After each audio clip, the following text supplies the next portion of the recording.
Hi, this is Elizabeth Garcia, recording a video in regards to the Week 6 assignment. The assignment is titled Exam of a Reaction Paper. So basically, I'm going to be discussing a reaction video in regards to SSRIs and the effects that it has on children and adolescents. After reading a variety of the different articles that have been included as a part of this week's assignment, I really feel that the majority of the information that's given doesn't have any longevity as to how this is going to affect kids in the long run. There was a handful of statistical information that I found to be quite helpful, especially in regards to young children that are using antipsychotics for such behaviors like ADHD in the classroom and whatnot. Around the age of 6, they have shown that they will end up using these antipsychotics for a much longer period of time, as well as the study also stated that in order to evaluate the effects of the chronic exposure, there's no real conclusive evidence at this point as to how that's going to affect them in the long term. I feel that that's one of the biggest issues, is that we don't really know as a mental health community what that's going to do to these kids that are taking such strong antipsychotics so early on in the developing brain, how that affects them chemically. Another study that I also looked upon is all in my references is in regards to how these antipsychotics or SSRIs are going to be affecting cognitive function in the long run, or a lowered cognitive function for these children. It also affects their memories and how the neurotransmitters are able to send and transmit their information back and forth. So those being of effect, it is somewhat concerning, just because there isn't enough concrete evidence, obviously, because you can't test the medication on children themselves. We have some information in regards to how it affects rats and generations of rats and how it affects them in the long term. But to say 2-3 generations down the line, we really don't know what that looks like yet, and only time will really tell. That's also been one of my biggest concerns coming into this class, and how that's going to change my view, or if it's not going to change my view, if I'm going to become a little bit stronger in the idea of less medication for children under the age of, let's say, 15, 16 on developing chemical brain, excuse me. So on to the questions. I just wanted to kind of go over the different types of medications that have been approved. It seems like they're pretty consistently the same ones for ADD, and I'll actually supply a list in my documentation with my references. I did want to also say that the age ranges will also be included, because it makes it a little bit easier to kind of review as a chart. The same medications are seen over and over in the kids for the same types of things inside of the classroom, such as Ritalin. It's such a popular one. Most kids in elementary school know what Ritalin is because it is so popular. I believe that as an advocate, being in the field already and having a lot of experience in the school setting as well as mental health, and currently working for early intervention, I feel like our responsibility is to be advocates and to educate the parents so that they're able to make a very well-adjusted decision that is best for their own child. All children are different. Some kids absolutely need medication as a necessity in order to be able to get through their day and function properly, and it gives them the ability to be successful. A lot of these kids could possibly go without it. It just depends on the child and the treatment that they're experiencing. I think that one of the biggest things that we can actually give to our families is knowledge of what we've come across and what we're seeing. As an advocate, I would want to know several things: who we're collaborating with, what types of treatment the family has already done, whether it's cognitive therapy, what they're doing in the home, what that family life is like. Is there structure in their home? Are we missing that type of structure, which is why they're struggling in other areas such as school? I'd also want to know if the child has an IEP. A lot of times parents come into this type of desperation. Oh, we have to do something, nothing's working. My kid's always in trouble. They're always getting pulled out of class. They're going to get suspended. They're going to get expelled. when in fact the family has a right to be evaluated for a 504, which is a medical evaluation plan within the special education program, or even an IEP if they're falling behind in education, so their numbers are going to be a little bit on the lower end. The 504 plan or an IEP or even just a mental health evaluation within a school is going to prevent the school to be able to take legal action on the children and the families. So this will prevent them from being expelled. It'll prevent them from getting kicked out of school. It will also aid the school in being able to give interventions to make the child more successful. Now, as a school, we know we don't want to do that because it costs $3,000 to $6,000 to have an evaluation per child. So I always like to tell my parents that it's imperative that they understand that they do have that legal right to an evaluation. It just has to be done in writing. As an advocate for being able to provide the best possible education for children, I think it's really important that parents know that this information is valuable to them.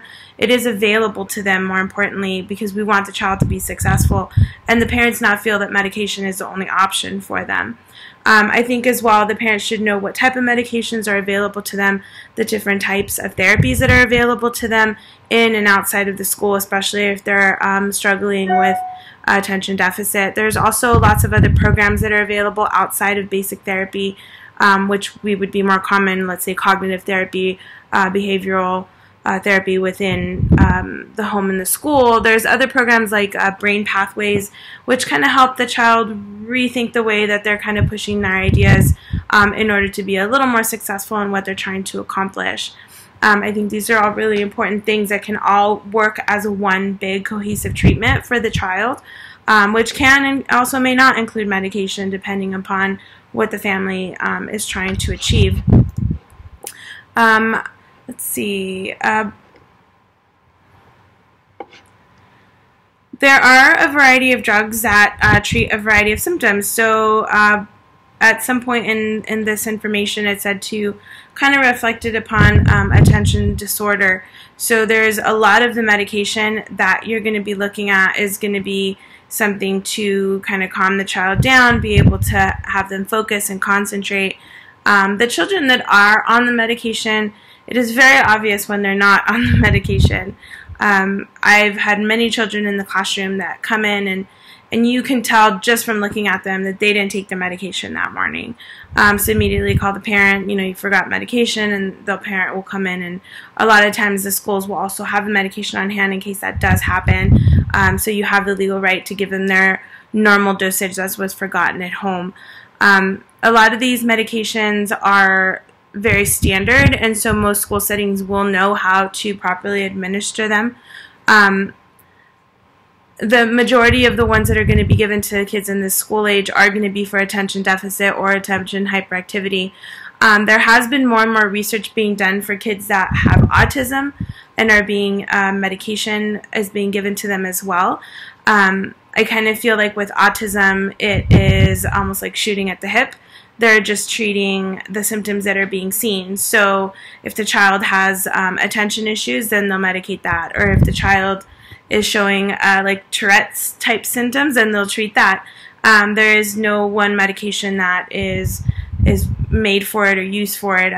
It's just something that there's not enough information or research on, and over time it will become aware as to what we are doing and how we should be treating it to be more effective providers.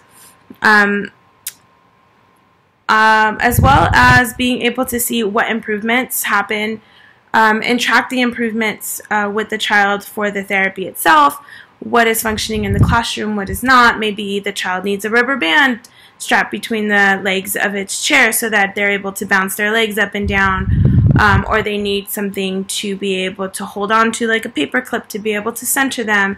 Constant breaks, you complete this paper and then you can go outside and shoot 5 baskets. Different things like that that are effective inside and outside of the classroom can also be incorporated into the home. I think when everybody is understanding and working together, it is far more successful. So these types of improvements can also be tracked with medication when the child begins medication, to know that we are on the right track, the dosage is appropriate. And that will also take corroboration, not just between us, but also the physician or the psychiatrist who is in fact giving the medication to the client. At that point, there's also the consideration, do we continue to give this child the medication? Why or why not? If we're not seeing a vast improvement, then we need to take the side effects into consideration, the negatives of the medication, how this will affect the child in the long run, and if it's worth the small improvement to be able to continue to medicate the child. If it's a vast improvement, then obviously it's much easier to advocate for the continuance of the medication. So, and that's also something that as a team, and when I say team, I would for my clients, I would include myself, the school, such as the special education teacher if there is an IEP in place, the child's teacher, if there is a school psychologist or counselor, the parents, the regular physician or psychologist who is providing the medication, all as one team, because everybody has an effect on the child's life. Want to be able to know that we're all treating as a cohesive plan in order to get the best results for the child. There is a variety of different things that I did read along the way that I found rather interesting in regards to the SSRIs or other types of psychotropic medication that's being given, and the studies that are being done that there are showing more evidence in regards to how they are a positive effect. But as of yet, I have not been completely sold that it is something that is necessary. Not necessarily across the board, we cannot have a blanket statement, but necessary that is one of the maybe second or third options to go to. I feel like there is a large variety of different things that can be done before medication is suggested. I know myself as I advocate for other options and more holistic type of remedies, but that's not always the case. I have some good friends who have always had to medicate their child, and when he is not medicated, it is very, very clear that he would not be able to function in a normal setting without that medication.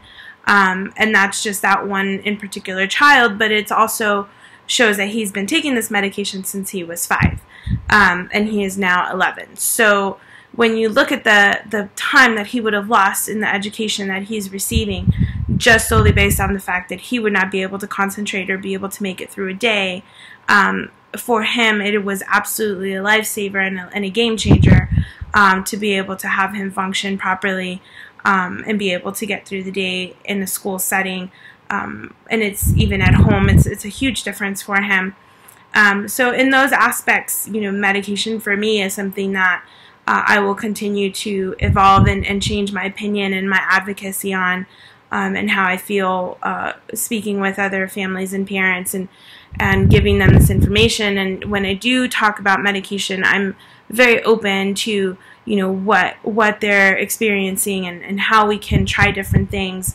There's no manual, and every child is different.